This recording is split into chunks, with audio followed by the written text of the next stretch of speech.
प्रणाम। कैसे हैं आप सब? आशा करती हूँ कि आप सभी बहुत ही हैप्पी और हेल्दी होंगे। और आज के वीडियो में मैं आप सबके साथ डिस्कस करने वाली हूँ कुछ बहुत ही ज़रूरी चीज़ जो हम सब अपनी लाइफ में करते हैं, बट हम उसको सही तरीके से फॉलो नहीं करते या फिर हमको सही समझ नहीं आती। आज संडे मैंने वीडियो नहीं अपलोड करी, मतलब लास्ट वीक ही मैंने नहीं अपलोड करी, बिकॉज मैं गई थी जागेश्वर धाम। और वहाँ पर जो मैंने एक्सपीरियंस लिया, जो मेडिटेशन किया, I can't express the words.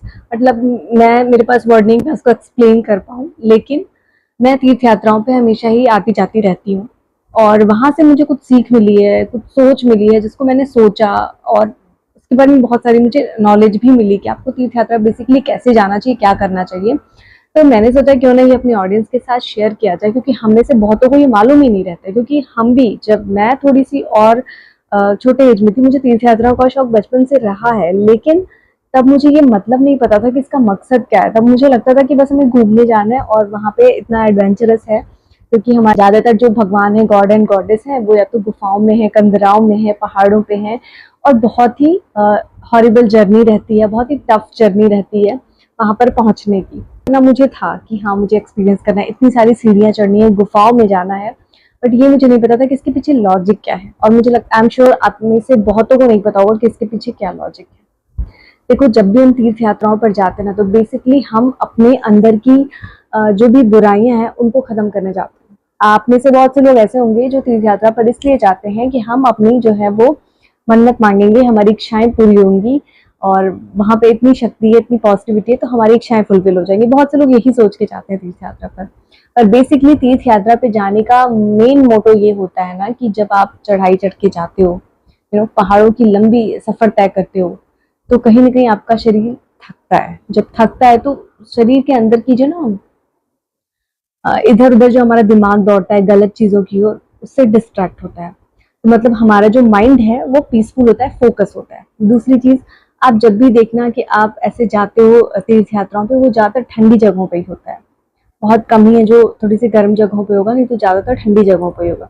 तो जो ठंड से आपके शरीर को लड़ने की जो जो आप चढ़ते हो ठंड पे इतनी चढ़ाई में, तो कहीं ना कहीं आपके अंदर गर्मी आती है। तो ये सारी चीजें आपके बैलेंस करती है माइंड को, आपकी जो इंद्रियां हैं उनको कंट्रोल में करती हैं। और कहीं ना कहीं आप तीर्थ यात्रा पर जाते हो, अब तो आप संयम भी आपके अंदर आता है, बिकॉज आप अपनी मनचाही चीजें नहीं खा पाते जो आपको चाहिए होता है, फिर आप उसको एडजस्ट करते हो, कंट्रोल करते हो। मान लीजिए मैं एक एग्जांपल दूं कि आप नॉन वेजिटेरियन हो और आप किसी तीर्थ यात्रा पर जा रहे हो।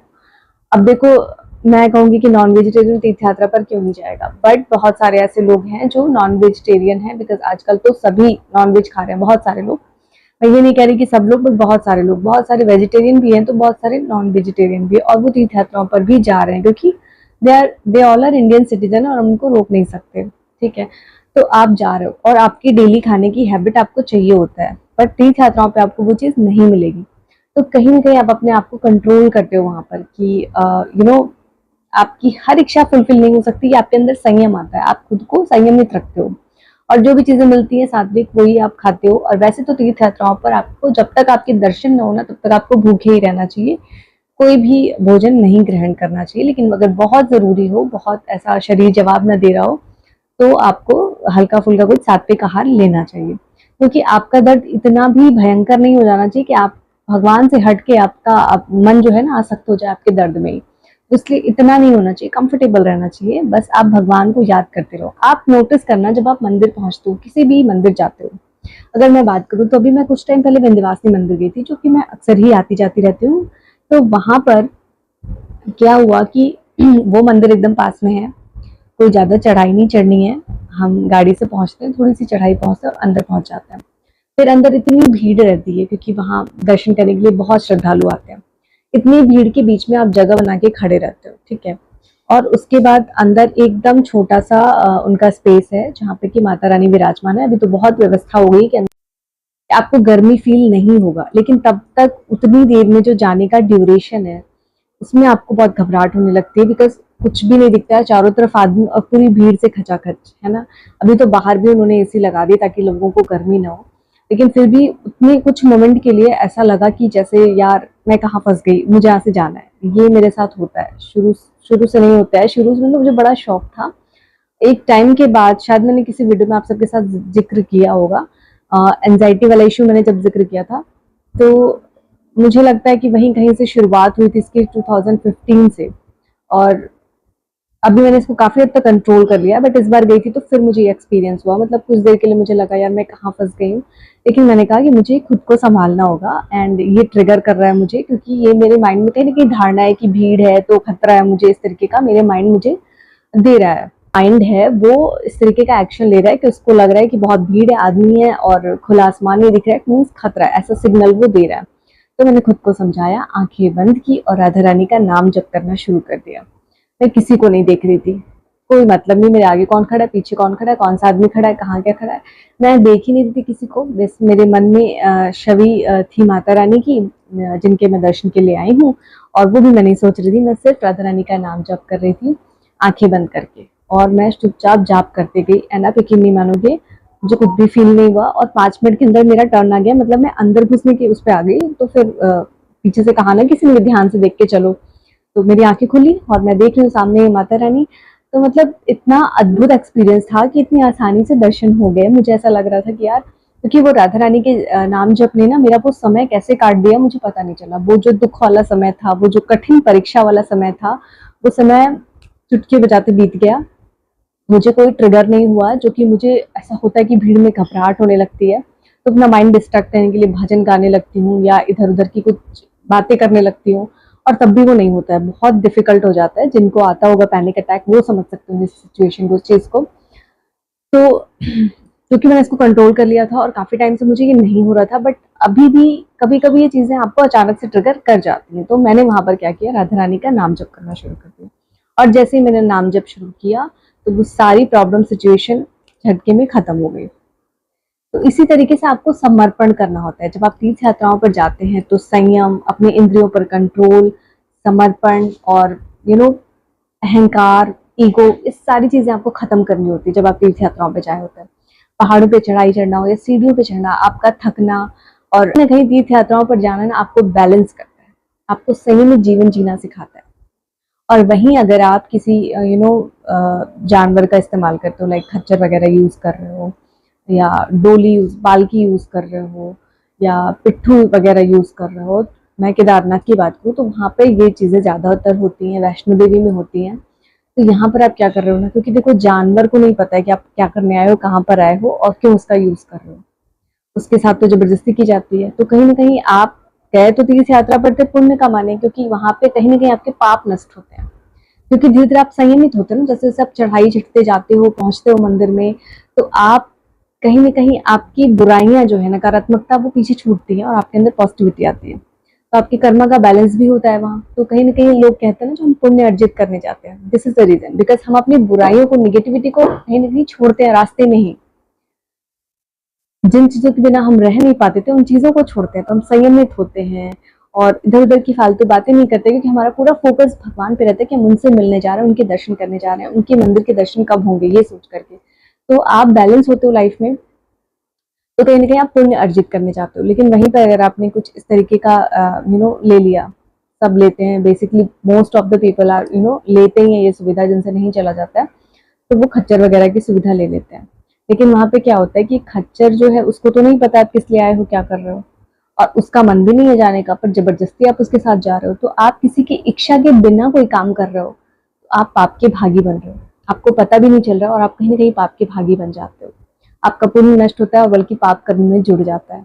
और देखो, पाप कर्म हम अपने डेली लाइफ में या फिर कहीं और कर रहे हैं तो फिर भी वो एक बार को थोड़ा-सा मैनेजेबल रहता है, मतलब उसको कम की श्रेणी में माना जाएगा। लेकिन अगर आप पिलग्रिमेज पे, यानी किसी भी धार्मिक स्थल पर किसी भी तरीके का पाप कर्म कर रहे हो ना, चाहे वो जानवरों को प्रताड़ित कर रहे हो, लाइक आप खच्चर का यूज कर रहे हो, उसका मन नहीं है जाने का, बट आप किसी की इच्छा के बिना उसको जबरदस्ती वो काम करवा रहे हो। भले आप उसको भगवान के पास लेकर के जा रहे हो, लेकिन किसी की इच्छा के बिना कोई काम जबरदस्ती कराना भी पाप की श्रेणी में आता है।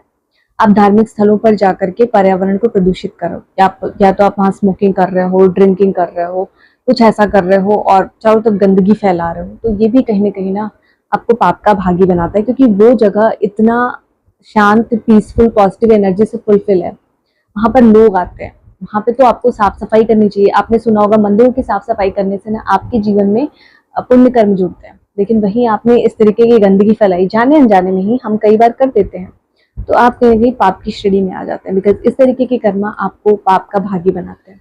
कहीं ना कहीं आप पर्यावरण को प्रदूषित करते हैं, वो भी उस स्थान पर जहाँ पे इतनी सात्विकता है कि जिसके लिए आप इतना खर्चा करके इतनी दूर से आते हो दर्शन करते हो।